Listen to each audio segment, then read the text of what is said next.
Section 22 of the Arabian Nights Entertainments, Volume 3. The Story of Ala ad-Din, or the Wonderful Lamp, Part 7. In this place the African magician passed the remainder of the day, till the darkest time of night, when he pulled the lamp out of his breast and rubbed it. At that summons the genie appeared and said, "What wouldst thou have? I am ready to obey thee as thy slave, and the slave of all those who have that lamp in their hands, both I and the other slaves of the lamp." "I command thee," replied the magician, "to transport me immediately, and the palace which thou and the other slaves of the lamp have built in this city, with all the people in it, to Africa." The genie made no reply, but with the assistance of the other genii, the slaves of the lamp immediately transported him and the palace entire to the spot whither he was desired to convey it. As soon as the sultan rose the next morning, according to custom, he went into his closet to have the pleasure of contemplating and admiring Ala ad-Din's palace. But when he first looked that way, and instead of a palace saw an empty space, such as it was before the palace was built, he thought he was mistaken, and rubbed his eyes. But when he looked again, he still saw nothing more the second time than the first, though the weather was fine, the sky clear, and the dawn advancing had made all objects very distinct. He looked again in front, to the right and left, but beheld nothing more than he had formerly been used to see from his window. His amazement was so great that he stood for some time turning his eyes to the spot where the palace had stood, but where it was no longer to be seen. He could not comprehend how so large a palace as Ala ad-Din's, which he had seen plainly every day for some years, and but the day before, should vanish so soon, and not leave the least remains behind. "Certainly," said he to himself, "I am not mistaken. It stood there. If it had fallen, the materials would have lain in heaps, and if it had been swallowed up by an earthquake, there would be some mark left." At last, though he was convinced that no palace stood now opposite his own, he could not help staying some time at his window, to see whether he might not be mistaken. At last he retired to his apartment, not without looking behind him before he quitted the spot, ordered the grand vizier to be sent for with expedition, and in the meantime sat down, his mind agitated by so many different conjectures that he knew not what to resolve. The grand vizier did not make the sultan wait long for him, but came with so much precipitation that neither he nor his attendants as they passed missed Ala ad-Din's palace. Neither did the porters, when they opened the palace gates, observe any alteration. When he came into the sultan's presence, he said to him, "The haste in which your majesty sent for me makes me believe something extraordinary has happened, since you know that this is a day of public audience, and I should not have failed of attending at the usual time." "Indeed," said the sultan, "it is something very extraordinary, as you say, and you will allow it to be so. Tell me what is become of Ala ad-Din's palace." "His palace?"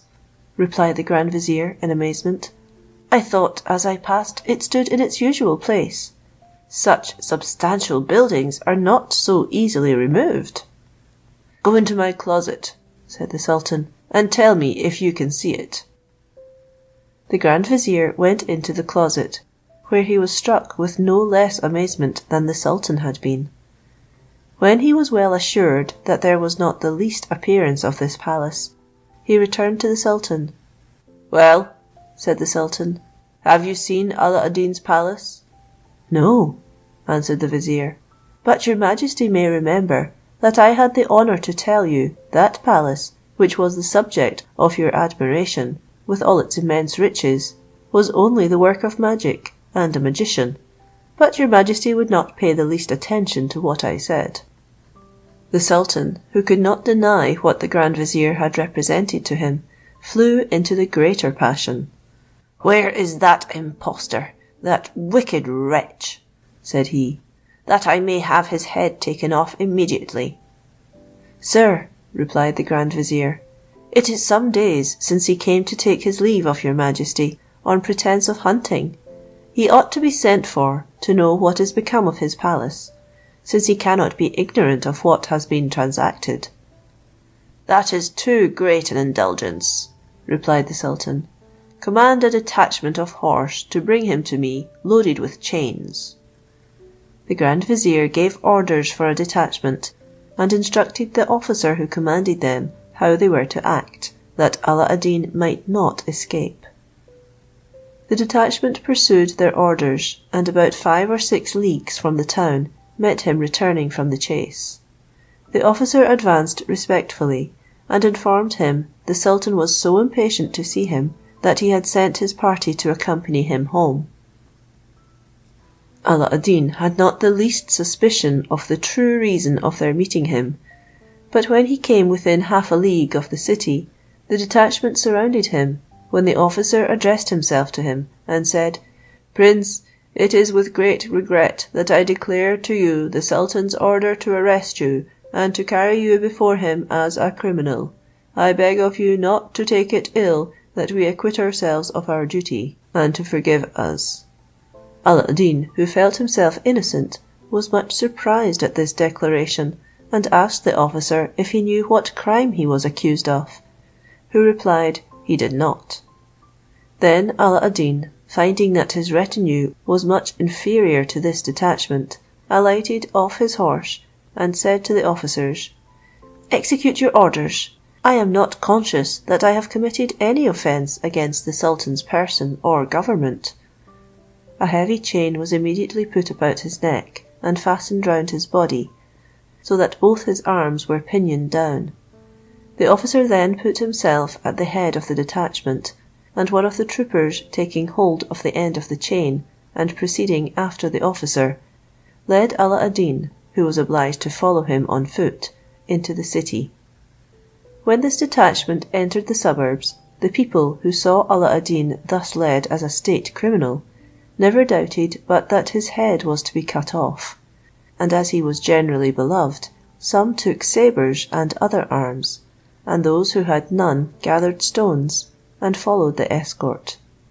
The last division faced about to disperse them, but their numbers presently increased so much that the soldiery began to think it would be well if they could get into the sultan's palace before Alla ad Deen was rescued, to prevent which, according to the different extent of the streets, they took care to cover the ground by extending or closing. In this manner they with great difficulty arrived at the palace square, and there drew up in a line, till their officer and troopers with Alla ad Deen had got within the gates, which were immediately shut.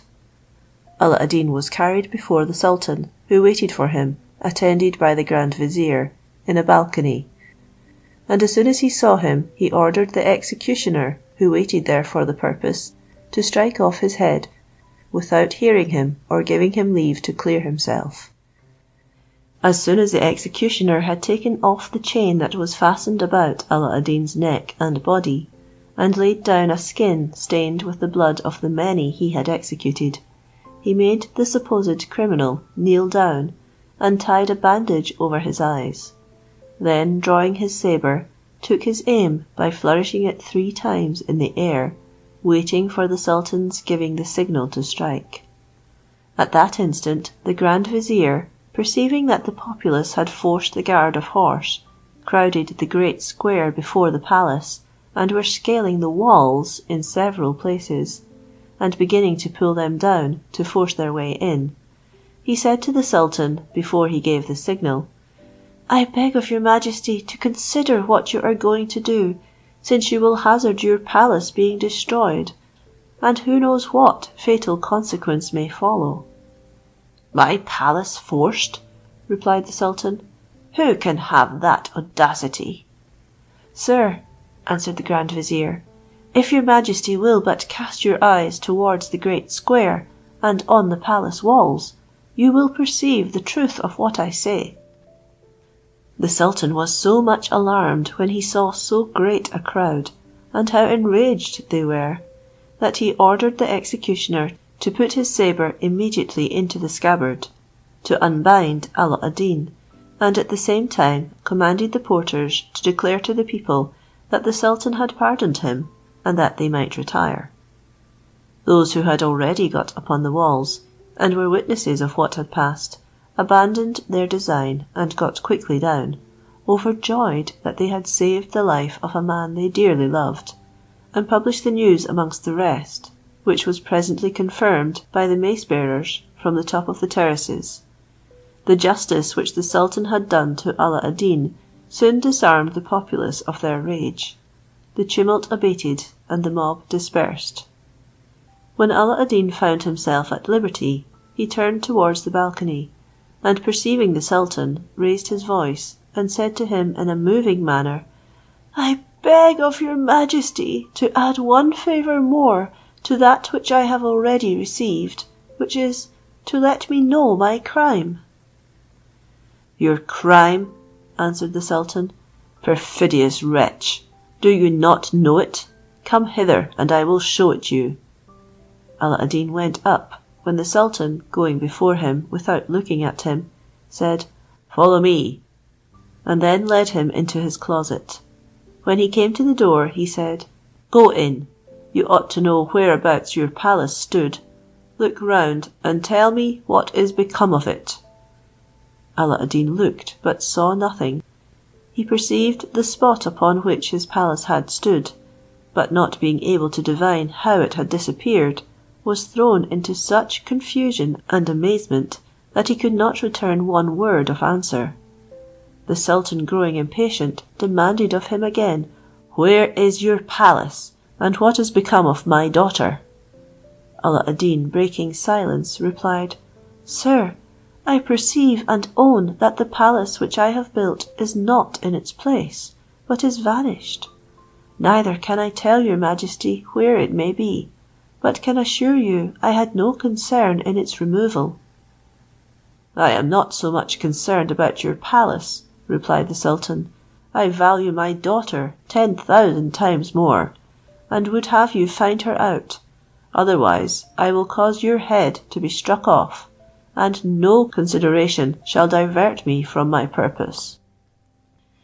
"I beg of your majesty," answered Alla ad Deen, "to grant me 40 days to make my inquiries, and if in that time I have not the success I wish, I will offer my head at the foot of your throne, to be disposed of at your pleasure." "I give you the 40 days you ask," said the sultan, "but think not to abuse the favour I show you, by imagining you shall escape my resentment, for I will find you out in whatsoever part of the world you may conceal yourself." Alla ad Deen went out of the sultan's presence with great humiliation, and in a condition worthy of pity. He crossed the courts of the palace, hanging down his head, and in such great confusion that he durst not lift up his eyes. The principal officers of the court, who had all professed themselves his friends, and whom he had never disobliged, instead of going up to him to comfort him and offer him a retreat in their houses, turned their backs to avoid seeing him. But had they accosted him with a word of comfort or offer of service, they would have no more known Alla ad Deen. He did not know himself, and was no longer in his senses, as plainly appeared by his asking everybody he met, and at every house, if they had seen his palace, or could tell him any news of it. These questions made the generality believe that Alla ad Deen was mad. Some laughed at him, but people of sense and humanity, particularly those who had had any connection of business or friendship with him, really pitied him. For 3 days he rambled about the city in this manner, without coming to any resolution, or eating anything but what some compassionate people forced him to take out of charity. At last, as he could no longer in his unhappy condition stay in a city where he had lately been next to the sultan, he took the road to the country, and after he had traversed several fields in wild uncertainty, at the approach of night came to the bank of a river. There, possessed by his despair, he said to himself, Where shall I seek my palace? In what province, country, or part of the world shall I find that and my dear princess whom the sultan expects from me? I shall never succeed. I had better free myself at once from fruitless endeavours, and such bitter grief as preys upon me." He was just going to throw himself into the river, but as a good Mussulman, true to his religion, he thought he should not do it without first saying his prayers. Going to prepare himself, he went to the river's brink, in order to perform the usual ablutions. The place being steep and slippery from the water beating against it, he slid down, and had certainly fallen into the river but for a little rock which projected about 2 feet out of the earth. Happily also for him, he still had on the ring which the African magician had put on his finger before he went down into the subterraneous abode to fetch the precious lamp. In slipping down the bank, he rubbed the ring so hard by holding on the rock, that immediately the same genie appeared whom he had seen in the cave where the magician had left him. "What wouldst thou have?" said the genie. "I am ready to obey thee as thy slave, and the slave of all those that have that ring on their finger, both I and the other slaves of the ring." Alla ad Deen, agreeably surprised at an apparition he so little expected in his present calamity, replied, "Save my life, genie, a second time, either by showing me to the place where the palace I caused to be built now stands, or immediately transporting it back where it first stood." "What you command me," answered the genie, "is not wholly in my power. I am only the slave of the ring. You must address yourself to the slave of the lamp." "If that be the case," replied Alla ad Deen, "I command thee, by the power of the ring, to transport me to the spot where my palace stands, in what part of the world soever it may be, and set me down under the window of the princess Buddir al Buddoor." These words were no sooner out of his mouth than the genie transported him into Africa, to the midst of a large plain where his palace stood, at no great distance from a city, and placing him exactly under the window of the princess's apartment, left him. All this was done almost in an instant. Alla ad Deen, notwithstanding the darkness of the night, knew his palace and the princess Buddir al Buddoor's apartment again. But as the night was far advanced and all was quiet in the palace, he retired to some distance, and sat down at the foot of a large tree. There, full of hopes, and reflecting on his happiness, for which he was indebted to chance, he found himself in a much more comfortable situation than when he was arrested and carried before the sultan, being now delivered from the immediate danger of losing his life. He amused himself for some time with these agreeable thoughts, but not having slept for 2 days, was not able to resist the drowsiness which came upon him, but fell fast asleep. The next morning, as soon as day appeared, Alla ad Deen was agreeably awakened by the singing not only of the birds which had roosted in the tree under which he had passed the night, but also of those which frequented the thick groves of the palace garden. When he cast his eyes on that wonderful edifice, he felt inexpressible joy at thinking he might possibly soon be master of it again, and once more possess his dear princess Buddir al Buddoor. Pleased with these hopes, he immediately arose, went towards the princess's apartment, and walked some time under her window, in expectation of her rising, that he might see her. During this expectation, he began to consider with himself whence the cause of his misfortune had proceeded, and after mature reflection, he no longer doubted that it was owing to having trusted the lamp out of his sight. He accused himself of negligence in letting it be a moment away from him. But what puzzled him most was, that he could not imagine who had been so envious of his happiness. He would soon have guessed this, if he had known that both he and his palace were in Africa, the very name of which would soon have made him remember the magician, his declared enemy. But the genie, the slave of the ring, had not made the least mention of the name of the country, nor had Alla ad Deen inquired. The princess rose earlier that morning than she had done since her transportation into Africa by the magician, whose presence she was forced to support once a day, because he was master of the palace. But she had always treated him so harshly that he dared not reside in it. As she was dressing, one of the women, looking through the window, perceived Alla ad Deen, and instantly told her mistress. The princess, who could not believe the joyful tidings, hastened herself to the window, and seeing Alla ad Deen, immediately opened it. The noise of opening the window made Alla ad Deen turn his head that way, and perceiving the princess, he saluted her with an air that expressed his joy. "To lose no time," said she to him, "I have sent to have the private door opened for you. Enter and come up." The private door, which was just under the princess's apartment, was soon opened, and Alla ad Deen conducted up into the chamber. It is impossible to express the joy of both at seeing each other, after so cruel a separation. After embracing and shedding tears of joy, they sat down, and Alla ad Deen said, "I beg of you, princess, in God's name, before we talk of anything else, to tell me, both for your own sake, the sultan your father's, and mine, what is become of an old lamp, which I left upon a shelf in my robing chamber when I departed for the chase." "Alas, dear husband," answered the princess, "I was afraid our misfortune might be owing to that lamp, and what grieves me most is, that I have been the cause of it." "Princess," replied Alla ad Deen, "do not blame yourself, since it was entirely my fault, for I ought to have taken more care of it. But let us now think only of repairing the loss.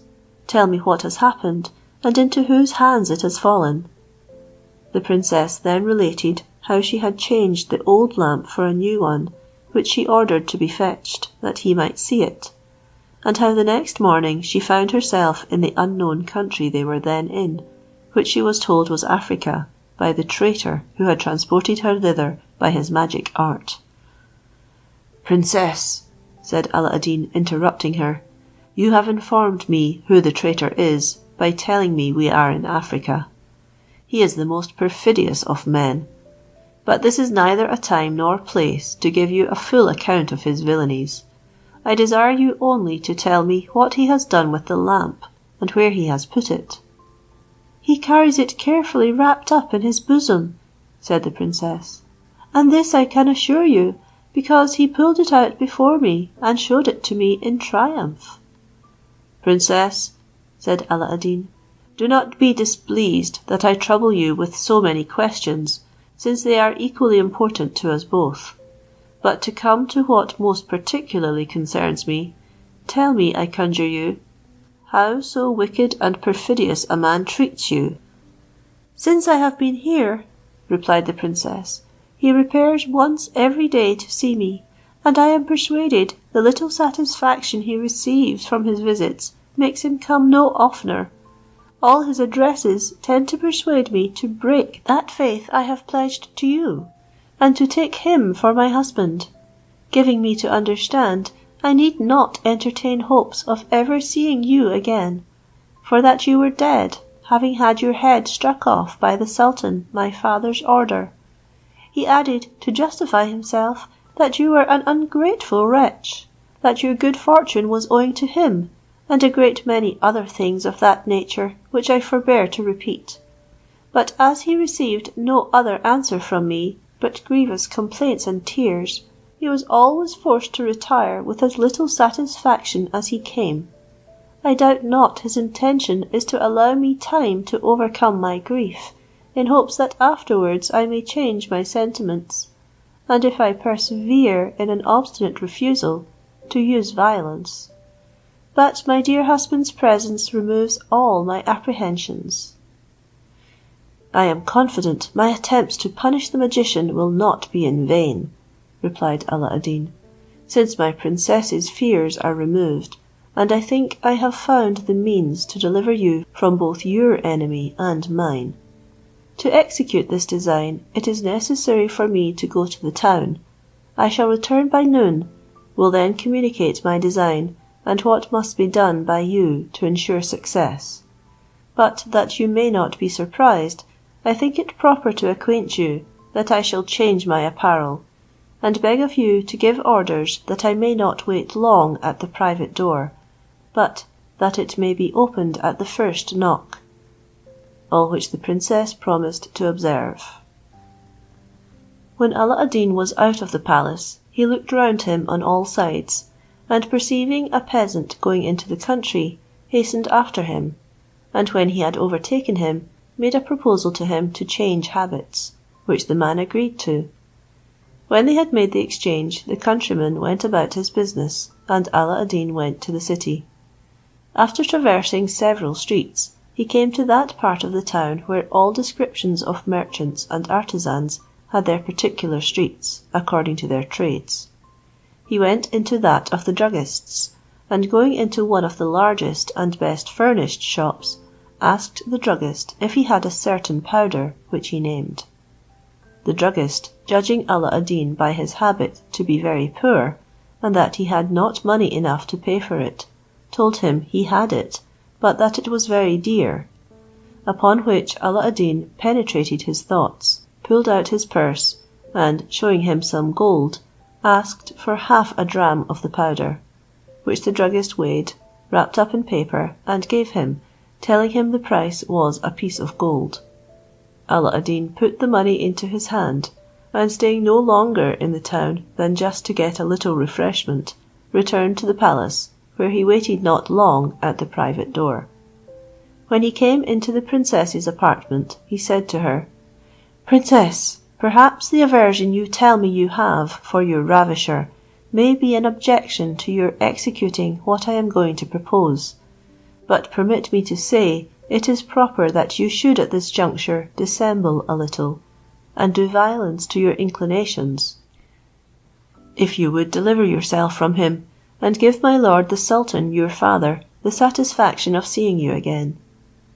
If you will take my advice," continued he, "dress yourself this moment in one of your richest habits, and when the African magician comes, make no difficulty to give him the best reception. Receive him with a cheerful countenance, so that he may imagine time has removed your affliction and disgust at his addresses. In your conversation let him understand that you strive to forget me, and that he may be the more fully convinced of your sincerity, invite him to sup with you, and tell him you should be glad to taste of some of the best wines of his country. He will presently go to fetch you some. During his absence, put into one of the cups you are accustomed to drink out of this powder, and setting it by, charge the slave you may order that night to attend you, on a signal you shall agree upon, to bring that cup to you. When the magician and you have eaten and drunk as much as you choose, let her bring you the cup, and then change cups with him. He will esteem it so great a favour that he will not refuse, but eagerly quaff it off. But no sooner will he have drunk than you will see him fall backwards. If you have any reluctance to drink out of his cup, you may pretend only to do it, without fear of being discovered, for the effect of the powder is so quick that you will not have time to know whether you drink or not." When Alla ad Deen had finished, "I own," answered the princess, "I shall do myself great violence in consenting to make the magician such advances as I see are absolutely necessary. But what cannot one resolve to do against a cruel enemy? I will therefore follow your advice, since both my repose and yours depend upon it." After the princess had agreed to the measures proposed by Alla ad Deen, he took his leave, and went and spent the rest of the day in the neighbourhood of the palace, till it was night, and he might safely return to the private door.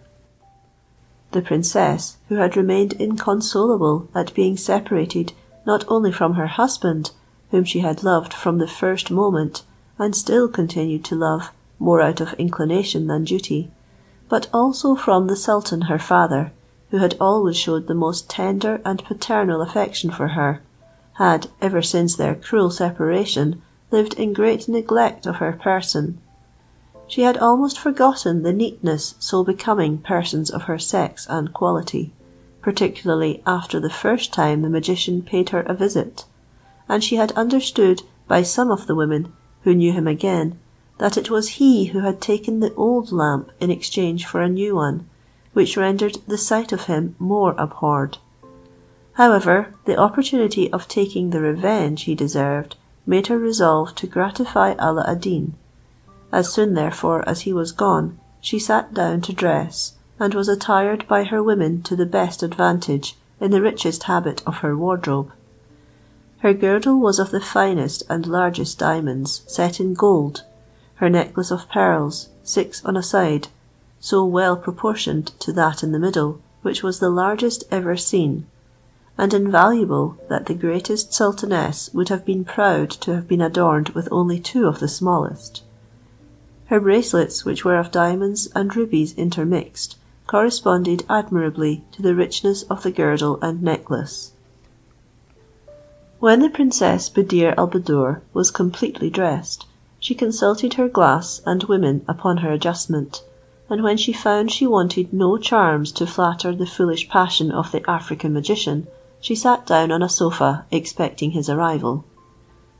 The magician came at the usual hour, and as soon as he entered the great hall where the princess waited to receive him, she rose with an enchanting grace and smile, and pointed with her hand to the most honourable place, waiting till he sat down, that she might sit at the same time, which was a civility she had never shown him before. The African magician, dazzled more with the lustre of the princess's eyes than the glittering of the jewels with which she was adorned, was much surprised. The smiling and graceful air with which she received him, so opposite to her former behaviour, quite fascinated his heart. When he was seated, the princess, to free him from his embarrassment, broke silence first, looking at him all the time in such a manner as to make him believe that he was not so odious to her as she had given him to understand hitherto, and said, "You are doubtless amazed to find me so much altered to-day, but your surprise will not be so great when I acquaint you that I am naturally of a disposition so opposite to melancholy and grief, sorrow and uneasiness, that I always strive to put them as far away as possible when I find the subject of them is past. I have reflected on what you told me of Alla ad Deen's fate, and know my father's temper so well, that I am persuaded with you he could not escape the terrible effects of the sultan's rage. Therefore, should I continue to lament him all my life, my tears cannot recall him. For this reason, since I have paid all the duties decency requires of me to his memory, now he is in the grave, I think I ought to endeavour to comfort myself. These are the motives of the change you see in me. I am resolved to banish melancholy entirely, and persuaded that you will bear me company to-night, I have ordered a supper to be prepared. But as I have no wines but those of China, I have a great desire to taste of the produce of Africa, and doubt not you are procuring some of the best." The African magician, who had looked upon the happiness of getting so soon and so easily into the Princess Buddir al Buddoor's good graces as impossible, could not think of words expressive enough to testify how sensible he was of her favours, but to put an end the sooner to a conversation which would have embarrassed him if he had engaged farther in it, he turned it upon the wines of Africa, and said, "Of all the advantages Africa can boast, that of producing the most excellent wines is one of the principal. I have a vessel of 7 years old, which has never been broached, and it is indeed not praising it too much to say it is the finest wine in the world. If my princess," added he, "will give me leave, I will go and fetch 2 bottles, and return again immediately." "I shall be sorry to give you that trouble," replied the princess. "You had better send for them." "It is necessary I should go myself," answered the African magician, for nobody but myself knows where the key of the cellar is laid, or has the secret to unlock the door." "If it be so," said the princess, "make haste back, for the longer you stay, the greater will be my impatience, and we shall sit down to supper as soon as you return." Section 23 of the Arabian Nights Entertainments, Volume 3. The Story of Ala ad-Din, or the Wonderful Lamp, Part 8. The African magician, full of hopes of his expected happiness, rather flew than ran, and returned quickly with the wine. The princess, not doubting but he would make haste, put with her own hand the powder Ala ad-Din had given her into the cup set apart for that purpose. They sat down at the table opposite to each other, the magician's back towards the sideboard. The princess presented him with the best at the table, and said to him, "If you please, I will entertain you with a concert of vocal and instrumental music, but as we are only two, I think conversation may be more agreeable." This the magician took as a new favour. After they had eaten some time, the princess called for some wine, drank the magician's health, and afterwards said to him, "Indeed, you had a full right to commend your wine, since I never tasted any so delicious." "Charming princess," said he, holding in his hand the cup which had been presented to him, "my wine becomes more exquisite by your approbation." "Then drink my health," replied the princess. "You will find I understand wines." He drank the princess's health, and returning the cup, said, "I think myself fortunate, princess, that I reserved this wine for so happy an occasion, and own I never before drank any in every respect so excellent." When they had each drunk 2 or 3 cups more, the princess, who had completely charmed the African magician by her civility and obliging behaviour, gave the signal to the slave who served them with wine, bidding her bring the cup which had been filled for her, and at the same time bring the magician a full goblet. When they both had their cups in their hands, she said to him, "I know not how you express your loves in these parts when drinking together. With us in China, the lover and his mistress reciprocally exchange cups, and drink each other's health." At the same time she presented to him the cup which was in her hand, and held out her hand to receive his. He hastened to make the exchange with the more pleasure, because he looked upon this favour as the most certain token of an entire conquest over the princess, which raised his rapture to the highest pitch. Before he drank, he said to her, with the cup in his hand, "Indeed, princess, we Africans are not so refined in the art of love as you Chinese, and your instructing me in a lesson I was ignorant of informs me how sensible I ought to be of the favour done me. I shall never, lovely princess, forget my recovering, by drinking out of your cup, that life which your cruelty, had it continued, must have made me despair of." The princess, who began to be tired with this impertinent declaration of the African magician, interrupted him and said, "Let us drink first, and then say what you will afterwards." At the same time she set the cup to her lips, while the African magician, who was eager to get his wine off first, drank up the very last drop. In finishing it, he had reclined his head back to show his eagerness, and remained some time in that state. The princess kept the cup at her lips, till she saw his eyes turn in his head, when he fell backwards lifeless on the sofa. The princess had no occasion to order the private door to be opened to Ala ad-Din, for her women were so disposed from the great hall to the foot of the staircase, that the word was no sooner given that the African magician was fallen backwards, than the door was immediately opened. As soon as Ala ad-Din entered the hall, he saw the magician stretched backwards on the sofa. The princess rose from her seat, and ran overjoyed to embrace him, But he stopped her and said, "Princess, it is not yet time. Oblige me by retiring to your apartment, and let me be left alone a moment, while I endeavour to transport you back to China, as speedily as you were brought from thence."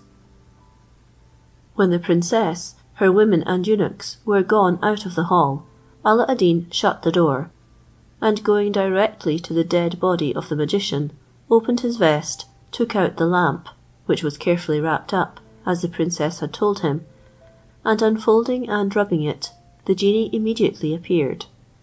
"Genie," said Alla ad Deen, "I have called to command thee, on the part of thy good mistress, this lamp, to transport this palace instantly into China, to the place from whence it was brought hither." The genie bowed his head in token of obedience, and disappeared. Immediately the palace was transported into China, and its removal was only felt by two little shocks, the one when it was lifted up, the other when it was set down, and both in a very short interval of time. Alla ad Deen went to the princess's apartment, and embracing her said, "I can assure you, princess, that your joy and mine will be complete tomorrow morning." The princess, guessing that Alla ad Deen must be hungry, ordered the dishes, served up in the great hall, to be brought down. The princess and Alla ad Deen ate as much as they thought fit, and drank of the African magician's old wine, during which time their conversation could not be otherwise than satisfactory, and then they retired to their own chamber. From the time of the transportation of Alla ad Deen's palace, the princess's father had been inconsolable for the loss of her. He could take no rest, and instead of avoiding what might continue his affliction, he indulged it without restraint. Before the disaster, he used to go every morning into his closet to please himself with viewing the palace. He went now many times in the day to renew his tears, and plunge himself into the deepest melancholy, by the idea of no more seeing that which once gave him so much pleasure, and reflecting how he had lost what was most dear to him in this world.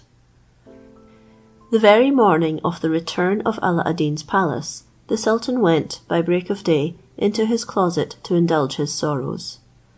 Absorbed in himself, and in a pensive mood, he cast his eyes towards the spot, expecting only to see an open space, but perceiving the vacancy filled up, he at first imagined the appearance to be the effect of a fog.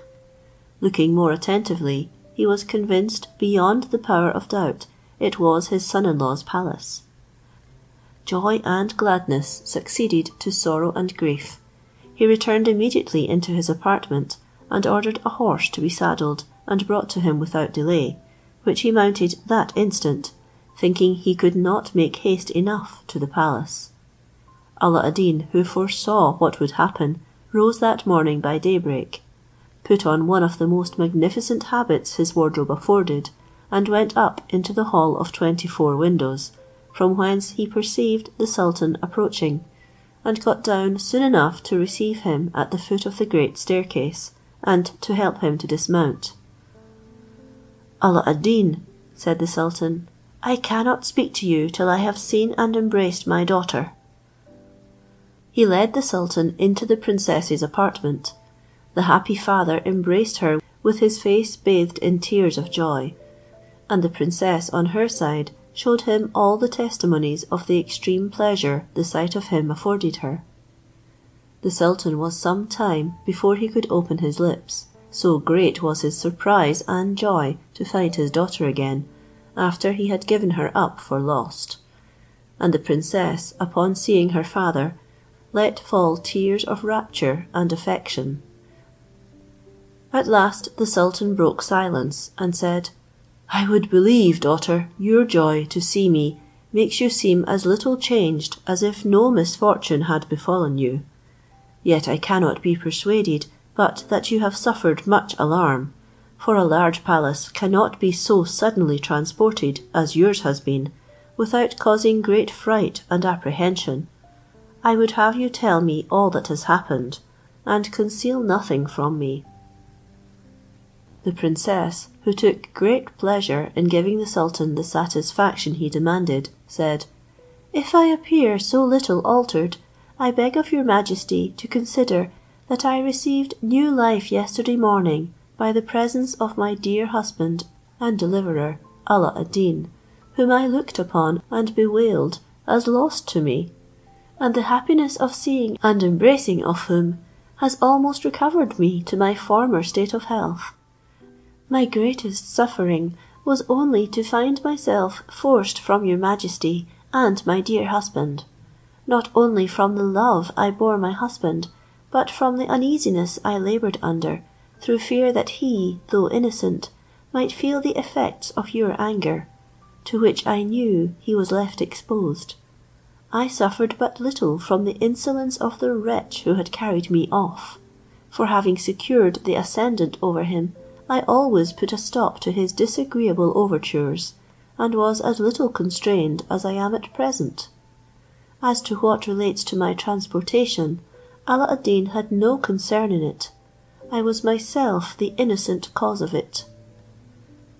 To persuade the sultan of the truth of what she said, she gave him a full account of how the African magician had disguised himself and offered to change new lamps for old ones; how she had amused herself in making that exchange, being entirely ignorant of the secret and importance of the wonderful lamp; how the palace and herself were carried away and transported into Africa with the African magician, who was recognized by 2 of her women and the eunuch who made the exchange of the lamp, when he had the audacity, after the success of his daring enterprise, to propose himself for her husband; how he persecuted her till Alla ad Deen's arrival; how they had concerted measures to get the lamp from him again, and the success they had fortunately met with, by her dissimulation in inviting him to supper, and giving him the cup with the powder prepared for him. "For the rest," added she, "I leave it to Alla ad Deen to recount." Alla ad Deen had not much to tell the sultan, but only said, "When the private door was opened, I went up into the great hall, where I found the magician lying dead on the sofa, and as I thought it not proper for the princess to stay there any longer, I desired her to go down into her own apartment, with her women and eunuchs. As soon as I was alone, and had taken the lamp out of the magician's breast, I made use of the same secret he had done, to remove the palace and carry off the princess, and by that means the palace was reconveyed to the place where it stood before, and I have the happiness to restore the princess to your majesty, as you commanded me. But that your majesty may not think that I impose upon you, if you will give yourself the trouble to go up into the hall, you may see the magician punished as he deserved." The sultan, to be assured of the truth, rose instantly and went into the hall, where, when he saw the African magician dead, and his face already livid by the strength of the poison, he embraced Alla ad Deen with great tenderness, and said, "My son, be not displeased at my proceedings against you. They arose from my paternal love, and therefore you ought to forgive the excesses to which it hurried me." "Sir," replied Alla ad Deen, "I have not the least reason to complain of your majesty's conduct, since you did nothing but what your duty required. This infamous magician, the basest of men, was the sole cause of my misfortune. When your majesty has leisure, I will give you an account of another villainous action he was guilty of towards me, which was no less black and base than this, from which I was preserved by the providence of God in a very miraculous way." "I will take an opportunity, and that very shortly," replied the sultan, "to hear it; but in the meantime let us think only of rejoicing, and the removal of this odious object." Alla ad Deen ordered the magician's corpse to be removed and thrown upon a dunghill, for birds and beasts to prey upon. In the meantime the sultan commanded the drums, trumpets, cymbals, and other instruments of music to announce his joy to the public, and a festival of 10 days to be proclaimed for the return of the princess and Alla ad Deen. Thus Alla ad Deen escaped once more the almost inevitable danger of losing his life. But this was not the last, since he ran as great a hazard a third time. The African magician had a younger brother, who was equally skilful as a necromancer, and even surpassed him in villainy and pernicious designs. As they did not live together, or in the same city, but oftentimes when one was in the east, the other was in the west, they failed not every year to inform themselves, by their art, each where the other resided, and whether they stood in need of one another's assistance. Some time after the African magician had failed in his enterprise against Alla ad Deen, his younger brother, who had heard no tidings of him, and was not in Africa, but in a distant country, had the wish to know in what part of the world he sojourned, the state of his health, and what he was doing. And as he, as well as his brother, always carried a geomantic square instrument about him, he prepared the sand, cast the points, and drew the figures.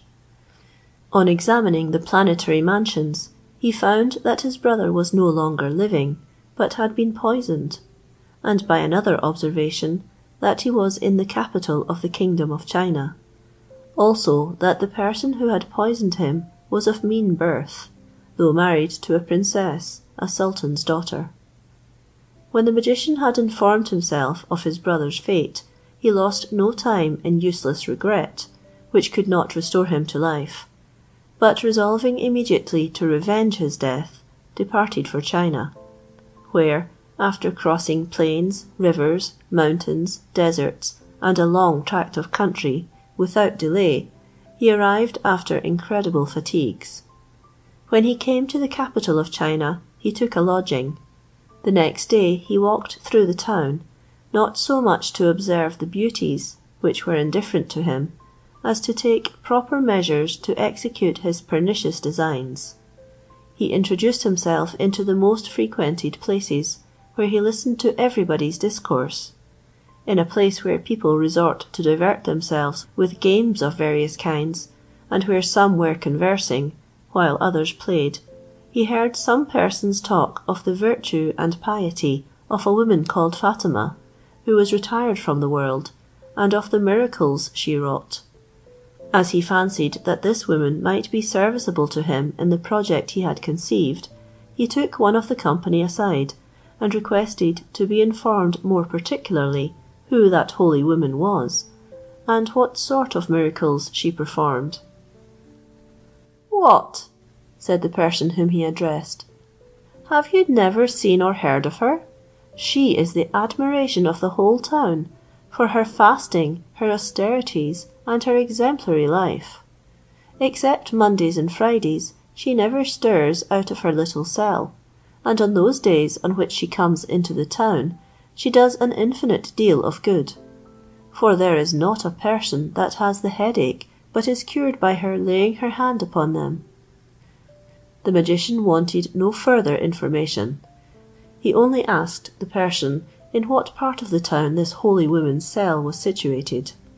After he had informed himself on this head, he determined on the detestable design of murdering her and assuming her character. With this view, he watched all her steps the first day she went out, after he had made this inquiry, without losing sight of her till evening, when he saw her re-enter her cell. When he had fully observed the place, he went to one of the houses where they sell a certain hot liquor, and where any person may pass the night, particularly in the great heats, when the people of that country prefer lying on a mat to a bed.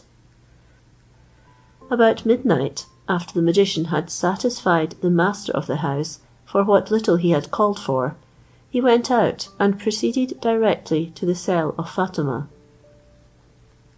He had no difficulty to open the door, which was only fastened with a latch, and he shut it again after he had entered, without any noise. When he entered the cell, he perceived Fatima by moonlight lying in the air on a sofa, covered only by an old mat, with her head leaning against the wall. He awakened her, and clapped a dagger to her breast. The pious Fatima, opening her eyes, was much surprised to see a man with a dagger at her breast, ready to stab her, and who said to her, "If you cry out or make the least noise, I will kill you. But get up and do as I shall direct you." Fatima, who had lain down in her habit, got up, trembling with fear. "Do not be so much frightened," said the magician. "I only want your habit. Give it me and take mine." Accordingly, Fatima and he changed clothes. He then said to her, "Colour my face, that I may be like you." But perceiving that the poor creature could not help trembling, to encourage her, he said, "I tell you again, you need not fear anything. I swear by the name of God, I will not take away your life." Fatima lighted her lamp, led him into the cell, and dipping a soft brush in a certain liquor, rubbed it over his face, assured him the colour would not change, and that his face was of the same hue as her own, after which she put her own headdress on his head, also a veil, with which she showed him how to hide his face as he passed through the town. After this she put a long string of beads about his neck, which hung down to the middle of his body, and giving him the stick she used to walk with in his hand, brought him a looking glass, and bade him look if he was not as like her as possible. The magician found himself disguised as he wished to be, but he did not keep the oath he so solemnly swore to the good Fatima, but instead of stabbing her, for fear the blood might discover him, he strangled her, and when he found she was dead, threw her body into a cistern just by the cell. The magician, thus disguised like the holy woman Fatima, spent the remainder of the night in the cell. The next morning, 2 hours after sunrise, though it was not a day the holy woman used to go out on, he crept out of the cell, being well persuaded that no one would ask him any questions, or if they should, he had an answer ready for them. As one of the first things he did after his arrival was to find out Alla ad Deen's palace, where he was to complete his designs, he went directly thither. As soon as the people saw the holy woman, as they imagined him to be, they presently gathered about him in a great crowd. Some begged his blessing, others kissed his hand, and others, more reserved, only the hem of his garment; while others, whether their heads ached, or they wished to be preserved against that disorder, stooped for him to lay his hands upon them, which he did, muttering some words in form of prayer, and in short, counterfeited so well that everybody took him for the holy woman. After frequently stopping to satisfy people of this description, who received neither good nor harm from this imposition of hands, he came at last to the square before Alla ad Deen's palace. The crowd was so great that the eagerness to get at him increased in proportion. Those who were the most zealous and strong forced their way through the crowd. There were such quarrels and so great a noise, that the princess, who was in the hall of 24 windows, heard it, and asked what was the matter; but nobody being able to give her an answer, she ordered them to inquire and inform her. One of her women looked out of the window, and then told her it was a great crowd of people collected about the holy woman, to be cured of the headache by the imposition of her hands. The princess, who had long heard of this holy woman, but had never seen her, was very desirous to have some conversation with her, which the chief of the eunuchs perceiving, told her it was an easy matter to bring her to her, if she desired and commanded it. And the princess expressing her wishes, he immediately sent 4 eunuchs for the pretended holy woman. As soon as the crowd saw the eunuchs, they made way, and the magician perceiving also that they were coming for him, advanced to meet them, overjoyed to find his plot proceeded so well. "Holy woman," said one of the eunuchs, "the princess wants to see you, and has sent us for you." "The princess does me too great an honour," replied the false Fatima. "I am ready to obey her command," and at the same time followed the eunuchs to the palace. When the magician, who under a holy garment disguised a wicked heart, was introduced into the great hall, and perceived the princess, he began a prayer, which contained a long enumeration of vows and good wishes for the princess's health and prosperity, and that she might have everything she desired. He then displayed all his hypocritical rhetoric, to insinuate himself into the princess's favour under the cloak of piety, which it was no hard matter for him to do, for as the princess herself was naturally good, she was easily persuaded that all the world were like her, especially those who made profession of serving God in solitude. When the pretended Fatima had finished his long harangue, the princess said to him, "I thank you, good mother, for your prayers. I have great confidence in them, and hope God will hear them. Come and sit by me." The false Fatima sat down with affected modesty. The princess then resuming her discourse, said, "My good mother, I have one thing to request, which you must not refuse me.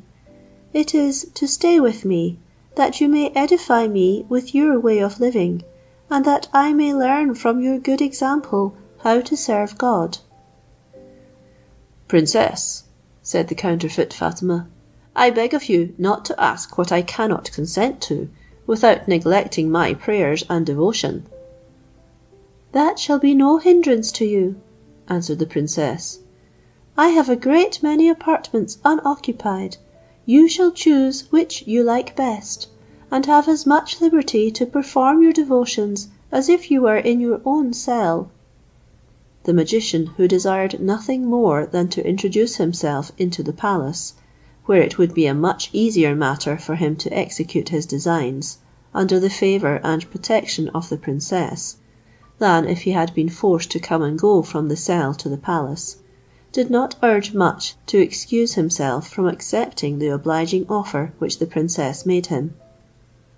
"Princess," said he, "whatever resolution a poor wretched woman as I am may have made me renounce the pomp and grandeur of this world, I dare not presume to oppose the will and commands of so pious and charitable a princess."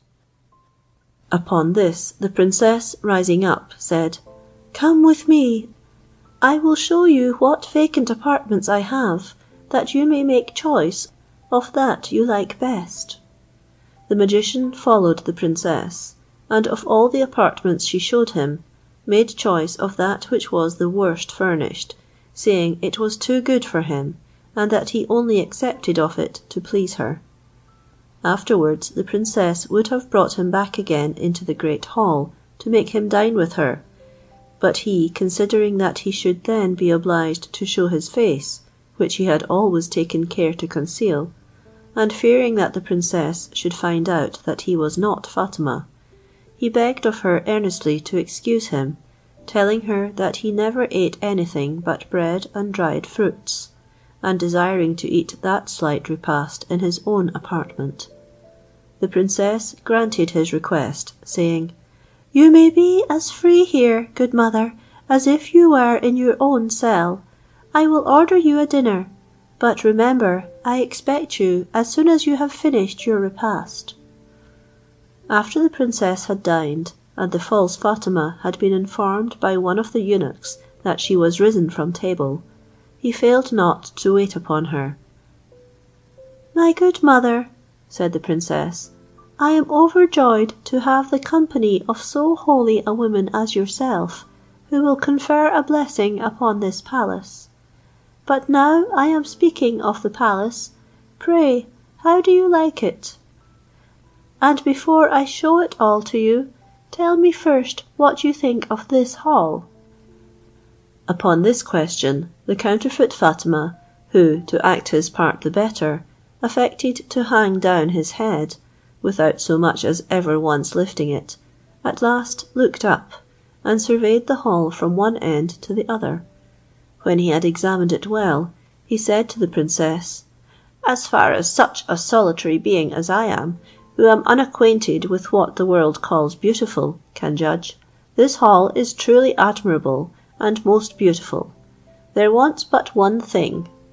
"What is that, good mother?" demanded the princess. "Tell me, I conjure you. For my part, I always believed, and have heard say, It wanted nothing, but if it does, it shall be supplied." "Princess," said the false Fatima with great dissimulation, "forgive me the liberty I have taken, but my opinion is, if it can be of any importance, that if a roe's egg were hung up in the middle of the dome, this hall would have no parallel in the 4 quarters of the world, and your palace would be the wonder of the universe."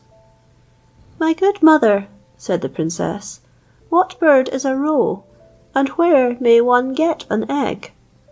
"Princess," replied the pretended Fatima, "it is a bird of prodigious size, which inhabits the summit of Mount Caucasus. The architect who built your palace can get you one." After the princess had thanked the false Fatima for what she believed her good advice, she conversed with her upon other matters, but could not forget the roe's egg, which she resolved to request of Alla ad Deen when he returned from hunting. He had been gone 6 days, which the magician knew, and therefore took advantage of his absence; but he returned that evening, after the false Fatima had taken leave of the princess, and retired to his apartment. As soon as he arrived, he went directly to the princess's apartment, saluted and embraced her, but she seemed to receive him coldly. "My princess," said he, "I think you are not so cheerful as you used to be. Has anything happened during my absence, which has displeased you, or given you any trouble or dissatisfaction?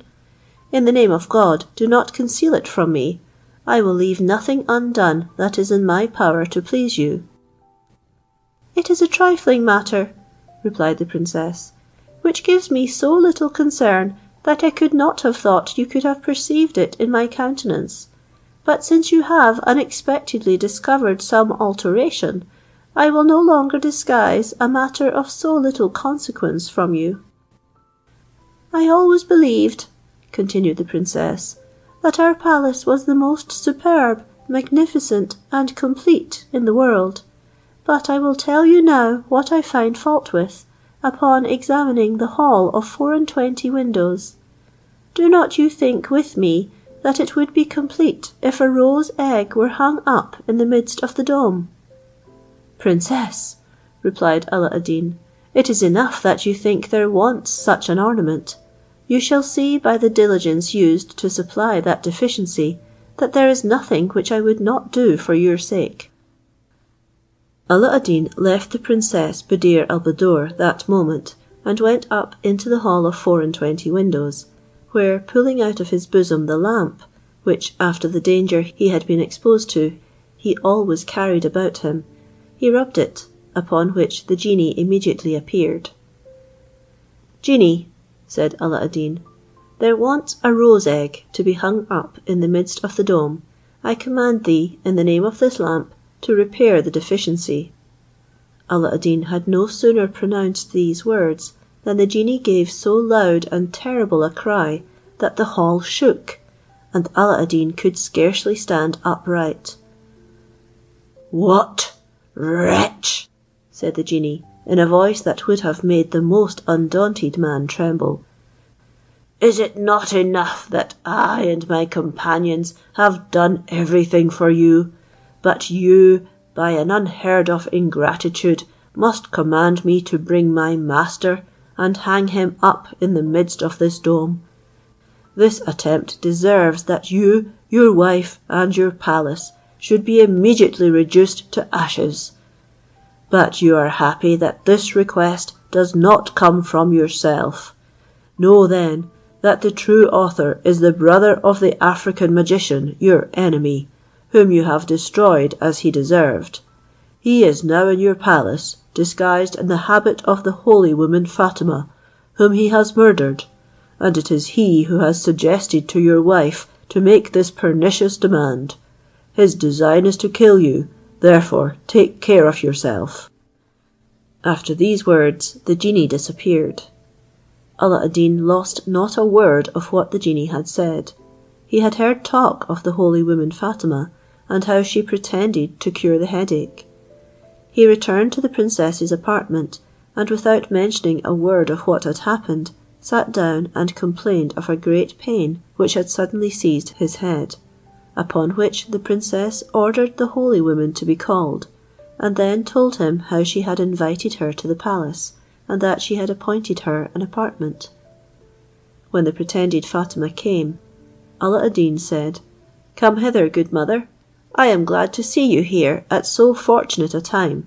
I am tormented with a violent pain in my head, and request your assistance, by the confidence I have in your good prayers, and hope you will not refuse me that favour which you do to so many persons afflicted with this complaint." So saying, he arose, but held down his head. The counterfeit Fatima advanced towards him, with his hand all the time on a dagger concealed in his girdle under his gown, which Alla ad Deen observing, he seized his hand before he had drawn it, pierced him to the heart with his own dagger, and then pushed him down on the floor. "My dear husband, what have you done?" cried the princess in surprise. "You have killed the holy woman." "No, my princess," answered Alla ad Deen with emotion, "I have not killed Fatima, but a villain, who would have assassinated me if I had not prevented him. This wicked wretch," added he, uncovering his face, "has strangled Fatima, whom you accuse me of killing, and disguised himself in her clothes, with intent to murder me. But that you may know him better, he is brother to the African magician." Alla ad Deen then informed her how he came to know these particulars, and afterwards ordered the dead body to be taken away. Thus was Alla ad Deen delivered from the persecution of two brothers who were magicians. Within a few years afterwards, the sultan died in a good old age, and as he left no male children, the princess Buddir al Buddoor, as lawful heir of the throne, succeeded him, and communicating the power to Alla ad Deen, they reigned together many years, and left a numerous and illustrious posterity. End of section 23. End of the story of Alla ad Deen, or the Wonderful Lamp. Section 24 of the Arabian Nights Entertainments, Volume 3. The Adventure of the Caliph Harun ar-Rashid.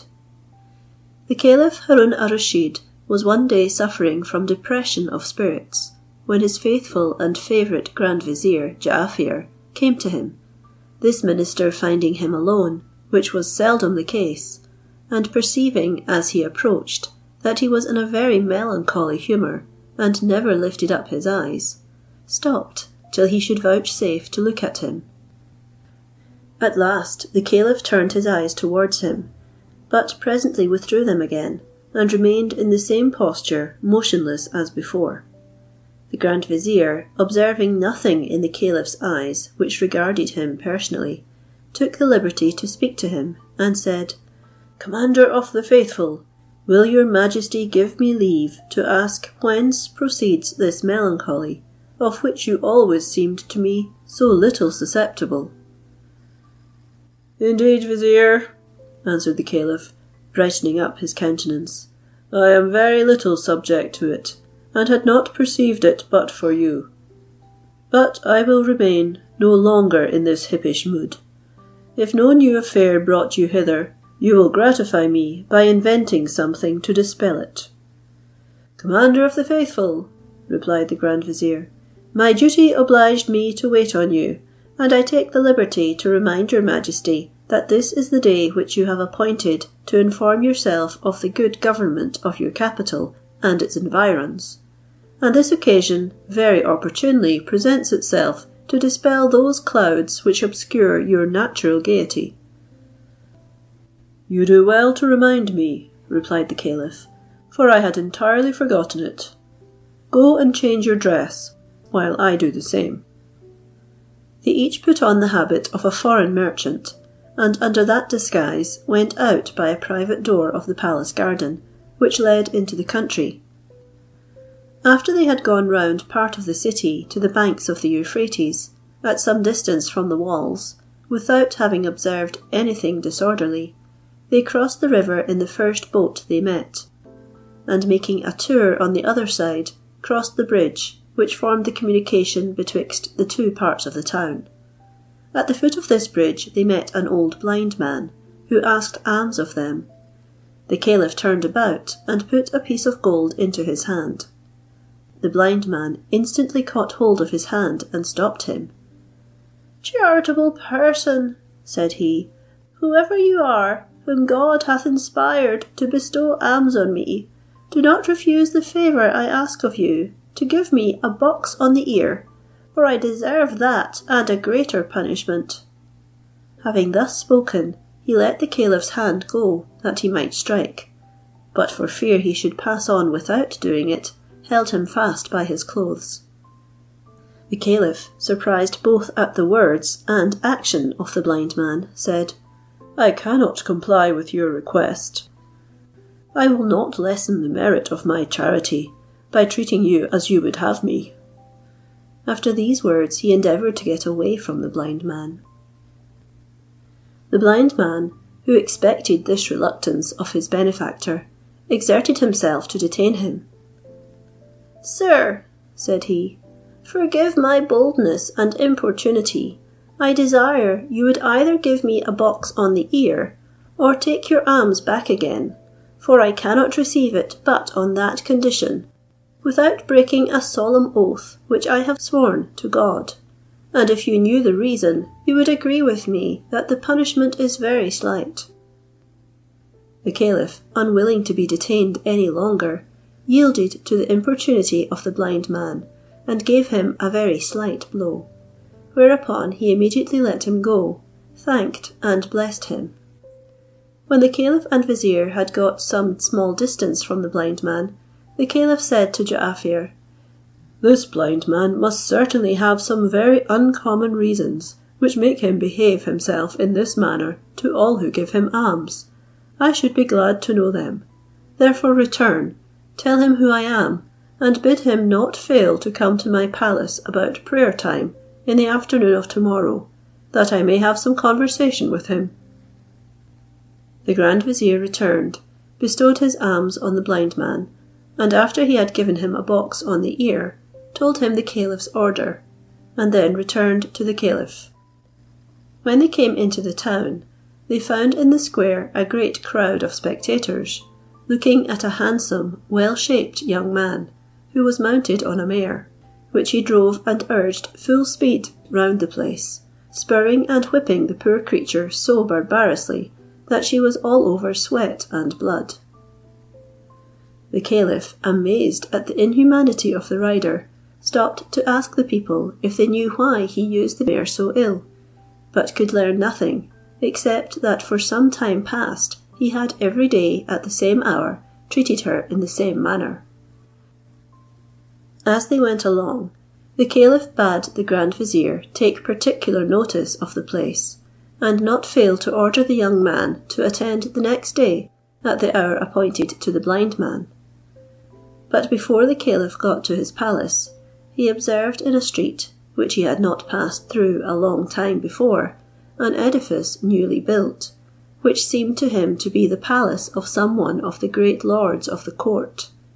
He asked the Grand Vizier if he knew to whom it belonged, who answered he did not, but would inquire, and thereupon asked a neighbour, who told him that the house was that of one Khwaja Hassan, surnamed Al-Hubal, on account of his original trade of rope making, which he had seen him work at himself when poor; that without knowing how fortune had favoured him, he supposed he must have acquired great wealth, as he defrayed honourably and splendidly the expenses he had been at in building.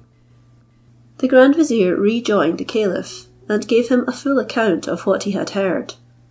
"I must see this fortunate rope maker," said the Caliph. "Therefore, go and tell him to come to my palace at the same hour you have ordered the other two." Accordingly, the Vizier obeyed. The next day, after afternoon prayers, the Caliph retired to his own apartment, when the Grand Vizier introduced the three persons we have been speaking of, and presented them to the Caliph.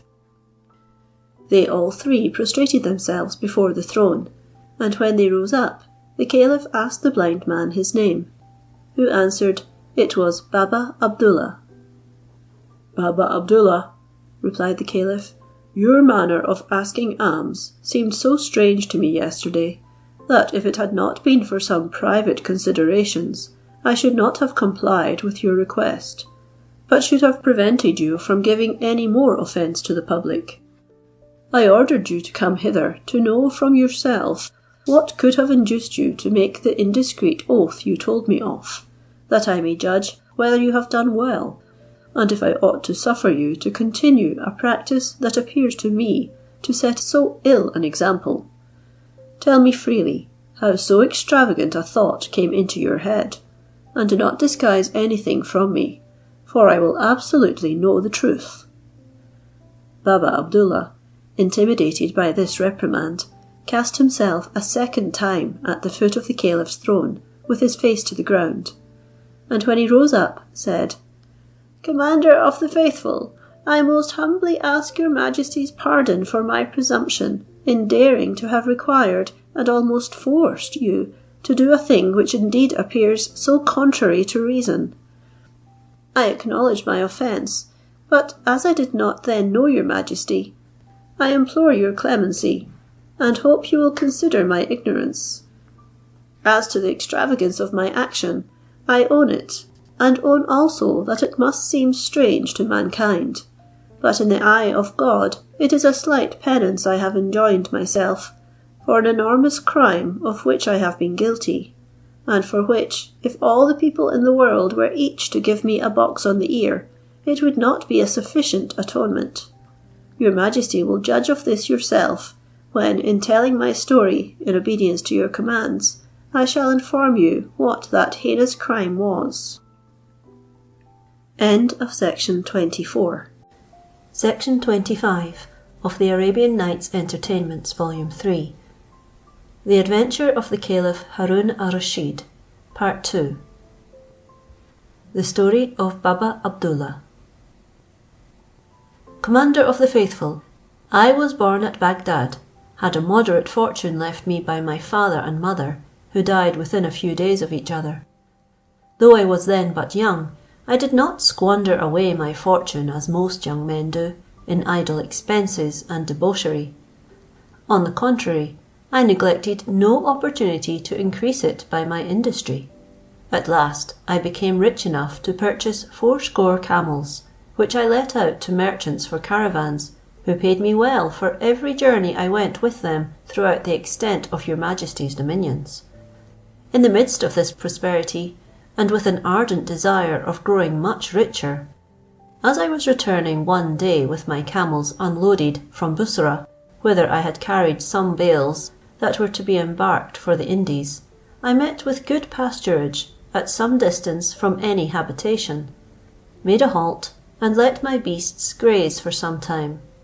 While I was seated, a dervish, who was walking to Bussorah, came and sat down by me to rest himself. I asked him whence he came and where he was going. He put the same questions to me, and when we had satisfied each other's curiosity, we produced our provisions and ate together. During our repast, after we had talked on many indifferent subjects, the dervish told me that he knew of a spot a small distance from thence, where there were such immense riches, that if all my 80 camels were loaded with the gold and jewels that might be taken from it, they would not be missed. This intelligence surprised and charmed me, and I was so overjoyed that I could scarcely contain myself. I could not believe that the dervish was capable of telling me a falsehood. Therefore I fell upon his neck and said, "Good dervish, I know you value not the riches of this world. Therefore, of what service can the knowledge of this treasure be to you? You are alone, and cannot carry much of it away. Show me where it is. I will load all my camels, and as an acknowledgment of the favour done me, will present you with one of them." Indeed, I offered very little, but after he had communicated the secret to me, my desire of riches was become so violent that I thought it a great deal, and looked upon the 79 camel loads which I reserved for myself as nothing in comparison of what I allowed him. The dervish, though he saw my avarice, was not, however, angry at the unreasonable return I proposed to make him, but replied without the least concern, "You are sensible, brother, that what you offer me is not proportionable to the valuable favour you ask of me. I might have chosen whether I would communicate my secret to you or not, and have kept the treasure to myself, but what I have told you is sufficient to show my good intentions.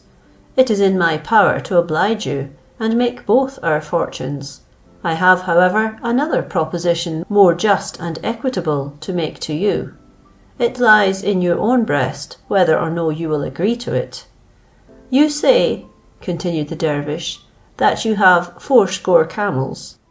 I am ready to conduct you to the place where the treasure lies, and we will load them with as much jewels and gold as they can carry, on condition that when they are so loaded, you will let me have 1/2, and you be contented with the other. After which we will separate, and take our camels where we may think fit. You see there is nothing but what is strictly equitable in this division, for if you give me 40 camels, you will procure by my means wherewithal to purchase thousands." I could not but agree there was a great deal of justice in what the dervish said, but without considering what riches I should gain in accepting of the condition he proposed, I could not without reluctance think of parting with my 40 camels, especially when I reflected that the dervish would then be as rich as myself. Avarice made me unmindful that I was beforehand making an ungrateful return for a favour purely gratuitous. But there was no time to hesitate. I must either accept of the proposal, or resolve to repent all my lifetime of losing by my own fault an opportunity of obtaining an immense fortune. That instant I collected all my camels, and after we had travelled some time, we came into a valley, the pass into which was so narrow that 2 camels could not go abreast. The 2 mountains which bounded this valley formed nearly a circle, but were so high, craggy, and steep, that there was no fear of our being seen by anybody. When we came between these 2 mountains, the dervish said to me, "Stop your camels, make them kneel that we may load them the easier, and I will proceed to discover the treasure." I did as the dervish directed, and going to him soon after, found him with a match in one hand, gathering sticks to light a fire, which he had no sooner done than he cast some incense into it, and pronouncing certain words which I did not understand, there presently arose a thick cloud. He divided this cloud, when the rock, though of a prodigious perpendicular height, opened like 2 folding doors, and exposed to view a magnificent palace in the hollow of the mountain, which I supposed to be rather the workmanship of genii than of men, for man could hardly have attempted such a bold and surprising work.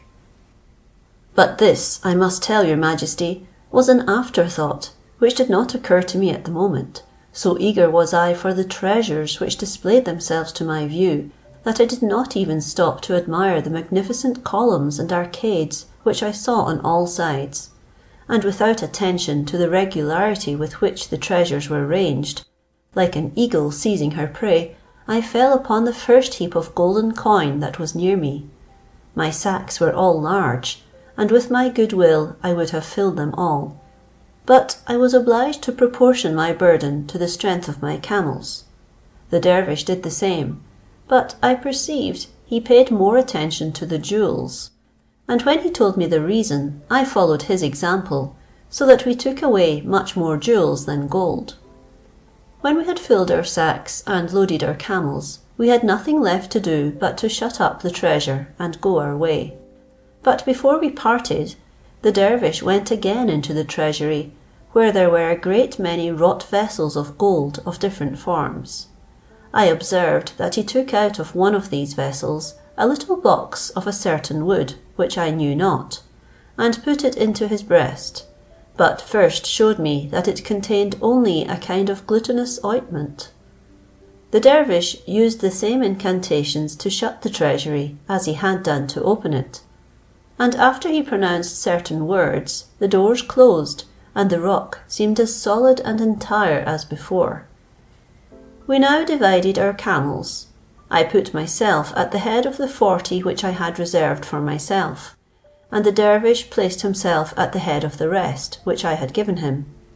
We came out of the valley by the way we had entered, and travelled together till we came to the great road where we were to part, the dervish to go to Bussorah and I to Baghdad.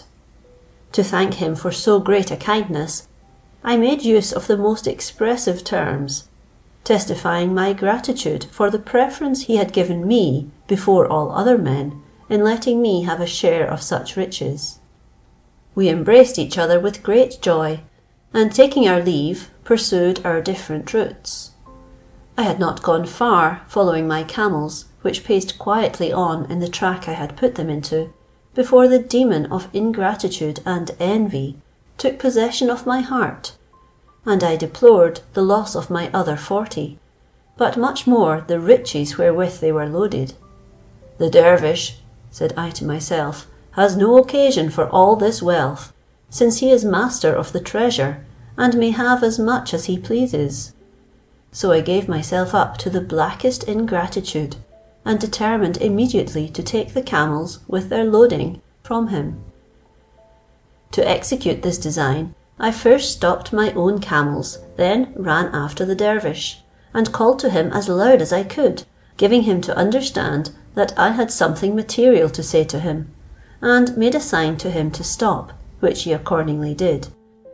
When I came up to him, I said, "Brother, I had no sooner parted from you, but a thought came into my head, which neither of us had reflected on before. You are a recluse dervish, used to live in tranquillity, disengaged from all the cares of the world, and intent only upon serving God. You know not, perhaps, what trouble you have taken upon yourself to take care of so many camels. If you would take my advice, you would keep but 30. You will find them sufficiently troublesome to manage. Take my word, I have had experience." "I believe you are right," replied the dervish, who found he was not able to contend with me. "I own I never thought of this. I begin already to be uneasy at what you have stated. Choose which 10 you please, and take them, and go on in God's keeping." I set 10 apart, and after I had driven them off, I put them in the road to follow my others. I could not have imagined that the dervish would be so easily persuaded to part with his camels, which increased my covetousness, and made me flatter myself that it would be no hard matter to get 10 more. Wherefore, instead of thanking him for his present, I said to him again, "Brother, the interest I take in your repose is so great, that I cannot resolve to part from you without desiring you to consider once more how difficult a thing it is to govern 30 loaded camels, especially for you who are not used to such work. You will find it much better to return me as many more back as you have done already. What I tell you is not for my own sake and interest, but to do you the greater kindness. Ease yourself then of the camels, and leave them to me, who can manage 100 as well as one." My discourse had the desired effect upon the dervish, who gave me without any hesitation the other 10 camels, so that he had but 20 left, and I was master of 60, and might boast of greater riches than any sovereign princes. Any one would have thought I should now have been content, but as a person afflicted with a dropsy, the more he drinks the more thirsty he is, so I became more greedy, and desirous of the other 20 camels. I redoubled my solicitations and importunities to make the dervish condescend to grant me 10 of the 20, which he did with a good grace; and as to the other 10 he had left, I embraced him, kissed his feet, and caressed him, conjuring him not to refuse me, but to complete the obligation I should ever have to him, so that at length he crowned my joy by giving me them also. "Make a good use of them, brother," said the dervish, "and remember that God can take away riches as well as give them, if we do not assist the poor, whom he suffers to be in want on purpose that the rich may merit by their charity a recompense in the other world." My infatuation was so great that I could not profit by such wholesome advice. I was not content though I had my 40 camels again, and knew they were loaded with an inestimable treasure. But a thought came into my head that the little box of ointment, which the dervish showed me, had something in it more precious than all the riches which I was obliged to him for.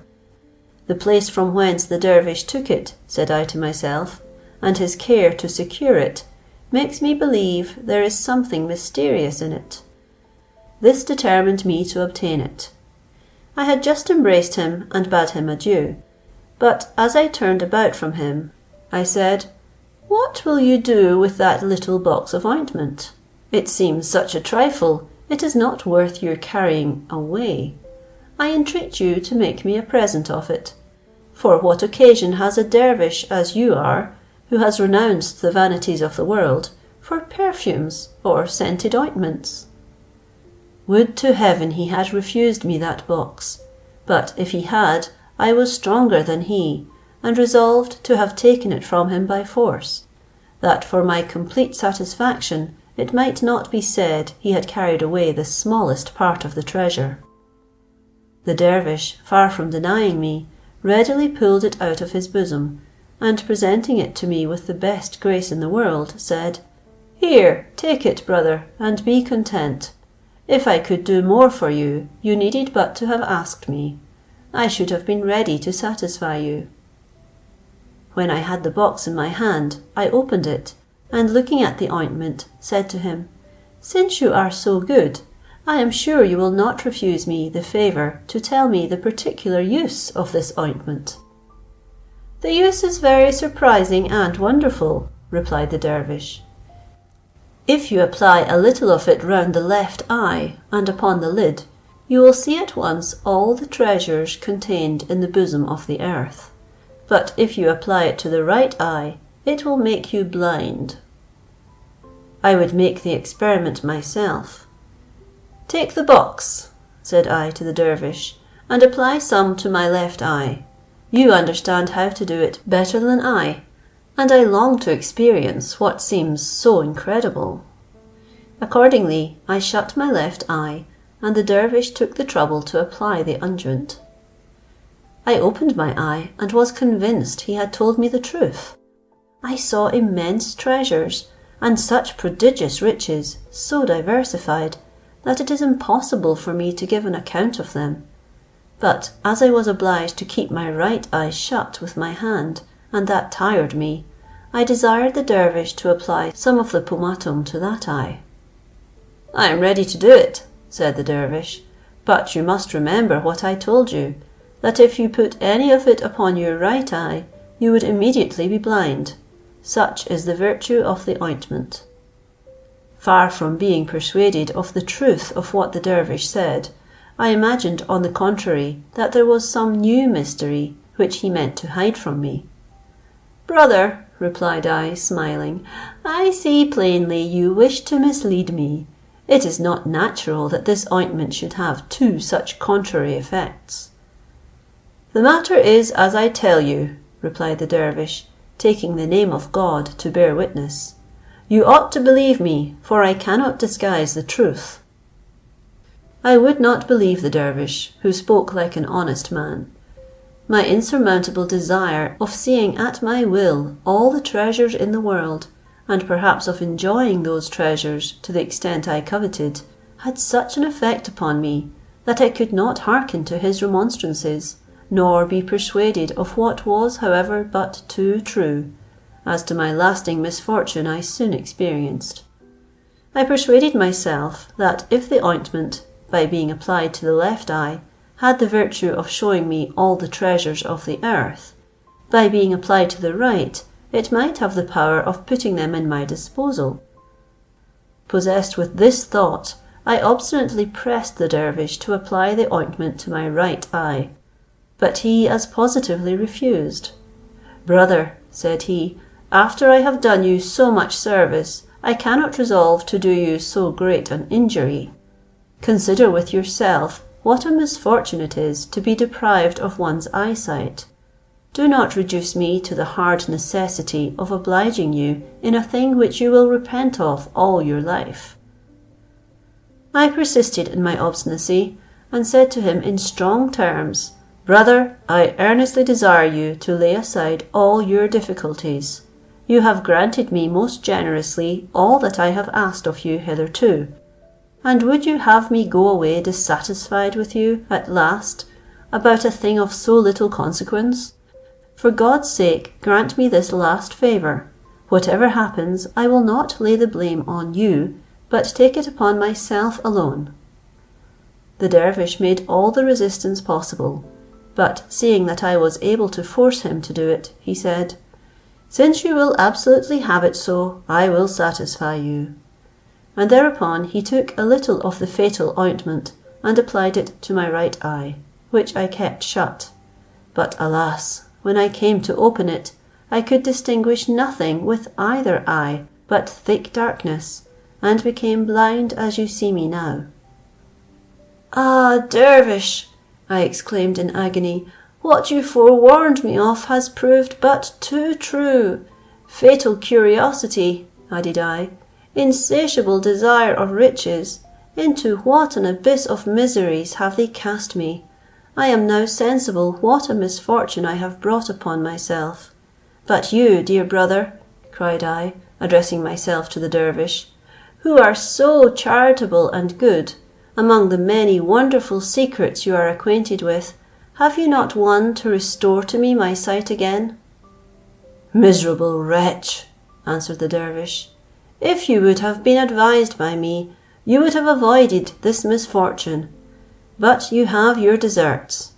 The blindness of your mind was the cause of the loss of your eyes. It is true I have secrets, some of which, during the short time we have been together, you have by my liberality witnessed, but I have none to restore to you your sight. Pray to God, therefore, if you believe there is one. It is He alone that can restore it to you. He gave you riches of which you were unworthy, on that account takes them from you again, and will by my hands give them to men not so ungrateful as yourself." The dervish said no more, and I had nothing to reply. He left me to myself, overwhelmed with confusion, and plunged in inexpressible grief. After he had collected my camels, he drove them away, and pursued the road to Bussorah. I cried out loudly as he was departing, and entreated him not to leave me in that miserable condition, but to conduct me at least to the first caravanserai. But he was deaf to my prayers and entreaties. Thus deprived of sight and all I had in the world, I should have died with affliction and hunger, if the next day a caravan returning from Bussorah had not received me charitably, and brought me back to Baghdad.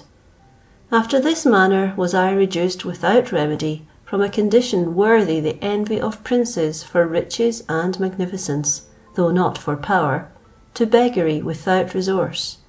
I had no other way to subsist but by asking charity, which I have done till now. But to expiate my offence against God, I enjoined myself, by way of penance, a box on the ear from every charitable person who should commiserate my condition. This, Commander of the Faithful, is the motive which seemed so strange to your Majesty yesterday, and for which I ought to incur your indignation. I ask your pardon once more as your slave, and submit to receive the chastisement I deserve. And if you vouchsafe to pronounce anything beyond the penance I have imposed upon myself, I am ready to undergo it, since I am persuaded you must think it too slight and much too little for my crime." The blind man having concluded his story, the caliph said, "Baba Abdullah, your sin has been great, but God be praised, you feel the enormity of your guilt, and your penance proves your repentance. You must continue it, not ceasing to ask of God pardon in every prayer your religion obliges you to say daily. But that you may not be prevented from your devotions by the care of getting your living, I will settle a charity on you during your life, of 4 silver dirhams a day, which my grand vizier shall give you daily with the penance. Therefore do not go away, but wait till he has executed my orders." At these words, Baba Abdullah prostrated himself before the caliph's throne, returned him thanks, and wished him all happiness and prosperity.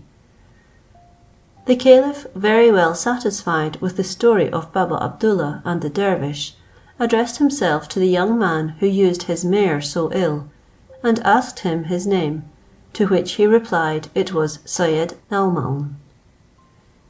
"Sayyid Naumaun," resumed the caliph, "I have seen horses exercised all my life, and have often exercised them myself, but never in so barbarous a manner as you yesterday treated your mare in the full square, to the great offence of all the spectators, who murmured loudly at your conduct.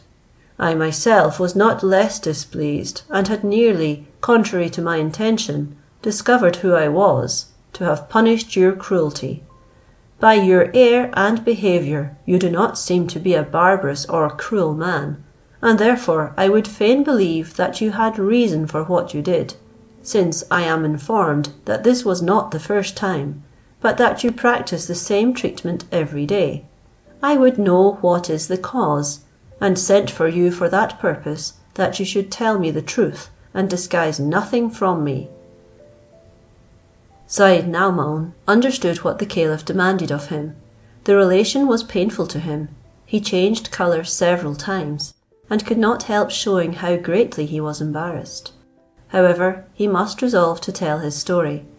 But before he spoke, he prostrated himself before the caliph's throne, and after he rose up, endeavoured to speak to satisfy the caliph, but was so confounded, not so much at the presence of the caliph as by the nature of his relation, that he was speechless. The caliph, notwithstanding his natural impatience to be obeyed, showed not the least anger at Sayyid Naumaun's silence. He saw plainly that he either had not assurance to speak before him, or was intimidated by the tone of his voice, or, in short, that there was something to be concealed in his story. "Sayyid Naumaun," said the caliph to encourage him, "recollect yourself, but tell your story as if you were speaking not to me, but to your most familiar friend. If there is anything in your relation which troubles you, and you think I may be offended at it, I pardon you beforehand. Therefore be not uneasy, but speak boldly and freely, and disguise nothing." Sayyid Naumaun, encouraged by these words, said, "Commander of the faithful, whatever apprehensions a man may be under at your majesty's presence, I am sensible those respectful sensations would not deprive me of the use of my speech, so as to fail in my obedience, in giving you satisfaction in any other matter but this you now ask of me. I dare not say I am the most perfect of men, yet I am not wicked enough to have committed, or to have had an intention of committing, anything against the laws, to fear their severity, and yet I cannot say I am exempt from sin through ignorance. In this case I do not say that I depend upon your majesty's pardon, but will submit myself to your justice, and receive the punishment I deserve. I own that the manner in which I have for some time treated my mare, and which your majesty has witnessed, is strange, and sets an ill example, but I hope you will think the motive well grounded, and that I am more worthy of compassion than chastisement. But not to keep your majesty any longer in suspense by a long preamble, I will tell you my story. End of section 25.